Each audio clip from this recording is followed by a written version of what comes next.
Imagine a world where one name struck fear into the hearts of emperors and kings. That name was Attila. But who was the man behind the legend of the Scourge of God? Let's dive into his story. Born around 406 AD, Attila's early life is a bit of a mystery. He grew up in the vast nomadic Hunnic Empire, a world of horseback warriors and constant movement.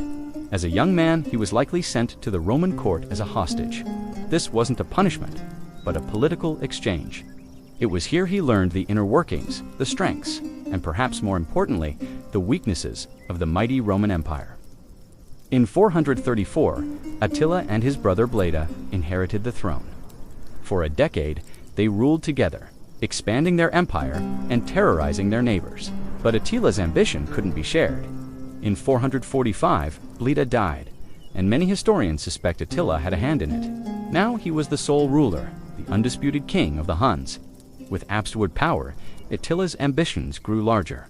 He turned his gaze westward. He wasn't just a raider, he was a master strategist. He launched devastating campaigns, sacking cities across the Eastern Roman Empire, and forcing them to pay massive amounts of gold in tribute. He was building an empire funded by fear. Then, he set his sights on the Western Roman Empire. His invasion of Gaul in 451 led to one of the most famous battles of antiquity, the Battle of the Catalonian Plains. It was a brutal, bloody clash between Attila's forces and a Roman Visigoth coalition.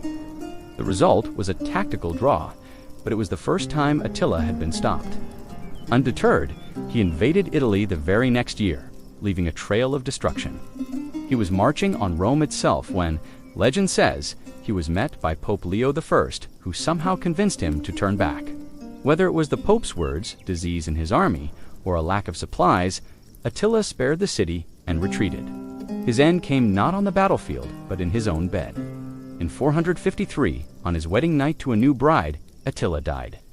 The most common account says he suffered a severe nosebleed and choked in his sleep. Just like that, the most feared man in the world was gone. Without his leadership, his vast empire crumbled almost as quickly as it had been built. Attila the Hun, a man who rose from a nomadic prince to the terror of a continent.